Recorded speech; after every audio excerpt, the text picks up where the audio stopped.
ओम ब्रह्म सत्यम सर्वधार। एक नई नवेली दुल्हन और बुजुर्ग ससुर का एक शानदार प्रसंग को श्रवण करें और जाने नई नवेली बहू को मिला ससुर के स्वर्गवास के बाद आशीर्वाद। आइए श्रवण करते हैं। घर की नई नवेली इकलौती बहू एक प्राइवेट बैंक में बड़े ओहदे पर थी। बड़ा पद था उसका। जिसका बड़ा पद होता है तो थोड़ा सा प्राउड या घमंड जरूर होता है अपने पद का। उसकी सास तकरीबन 1 साल पहले ही गुजर चुकी थी। घर में बुजुर्ग ससुर और उसके पति के अलावा कोई न था। पति का अपना कारोबार था। पिछले कुछ दिनों से बहू के साथ एक विचित्र बात होती। बहू जब जल्दी जल्दी घर का काम निपटाकर ऑफिस के लिए निकलती, ठीक उसी वक्त ससुर उसे आवाज़ देते और कहते, बहू मेरा चश्मा साफ कर मुझे देती जाना। लगातार ऑफिस के लिए निकलते समय बहू के साथ यही होता। काम के दबाव और देर होने के कारण कभी कभी बहू मनी मन झल्ला जाती, लेकिन फिर भी अपने ससुर को कुछ नहीं बोलती थी। जब बहू अपने ससुर के इस आदत से पूरी तरह ऊब गई तो उसने पूरे माजरे को अपने पति के साथ साझा किया।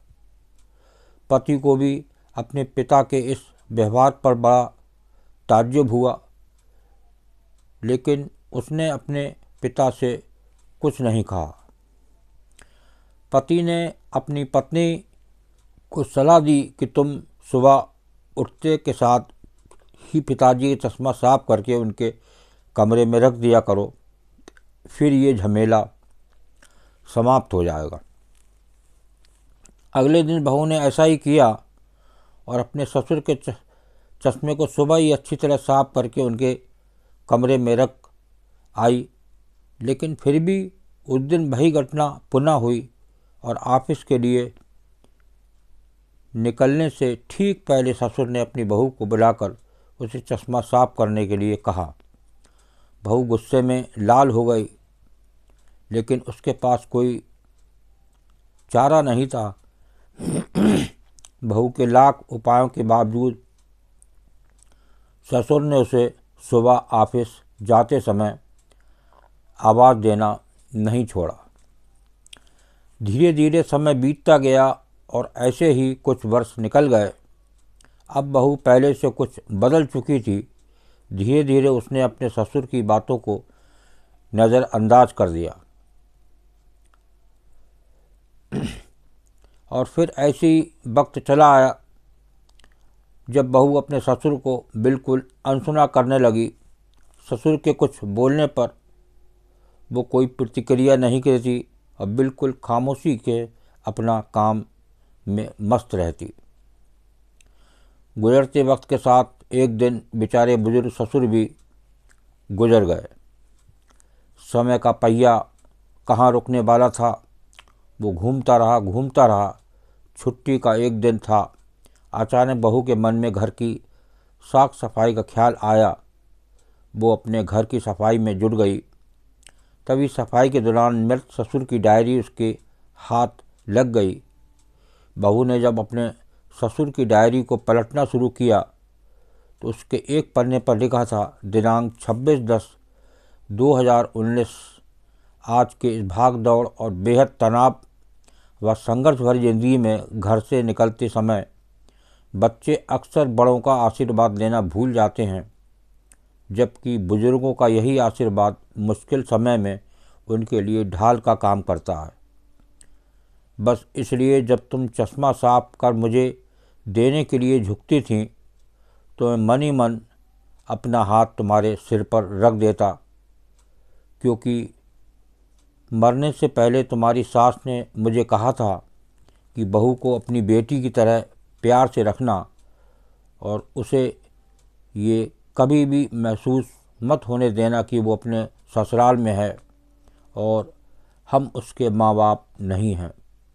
उसकी छोटी मोटी गलतियों को उसकी नादानी समझकर माफ़ कर देना।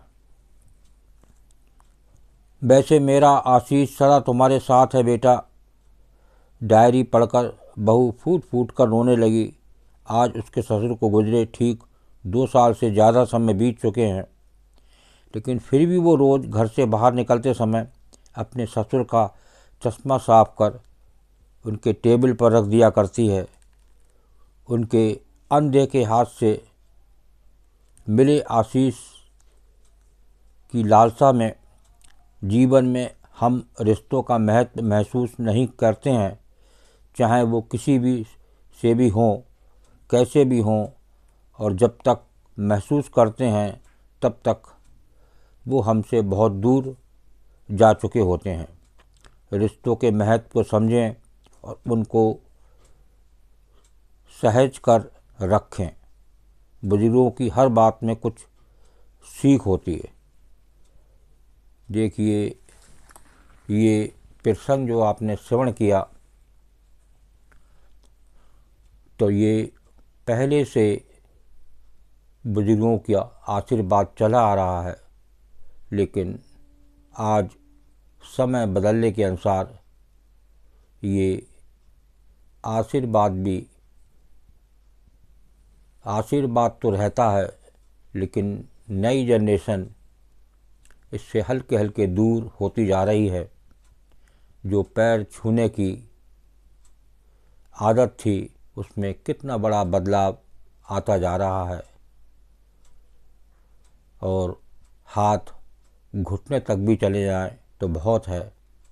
पहले आज भी कुछ परसेंट आपको पैरों तक छूते मिलेंगे, लेकिन आज की जनरेशन वो बाय बाय टाटा ये इस प्रकार का एक आदत सी बन चुकी है। तो इस आदत को सुधारें और बड़ों के आशीर्वाद को ज़रूर याद रखें।